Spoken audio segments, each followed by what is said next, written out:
This morning, President Trump making a dramatic shift on Ukraine. Let them get their land back. The president on the day of his UN address saying, quote, "I think Ukraine, with the support of the European Union, is in a position to fight and win all of Ukraine back in its original form." That's a major turnaround from the president who previously suggested Ukraine give up territory in order to make peace. Just last month, Trump meeting with Vladimir Putin for a summit in Alaska.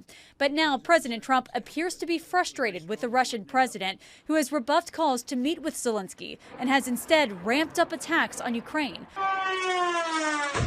while also sending Russian military aircrafts across NATO borders. Do you think that NATO countries should shoot down Russian aircraft if they enter their airspace?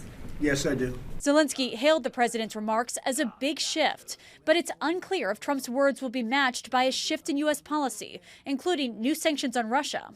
The president is a very patient man. He's very committed to peace, but his patience is not infinite.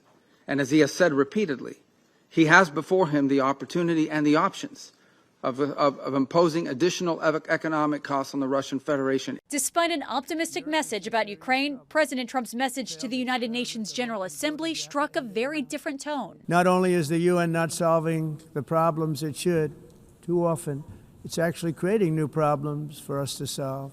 Your countries are going to hell. The president appeared frustrated from the start when he said his teleprompter wasn't working, and also criticized the escalator in the building that abruptly stopped working when the president and First Lady arrived. These are the two things I got from the United Nations, a bad escalator and a bad teleprompter. Thank you very much. Secretary of State Marco Rubio is expected to meet with the Russian foreign minister later today as concerns grow about the conflict in Ukraine.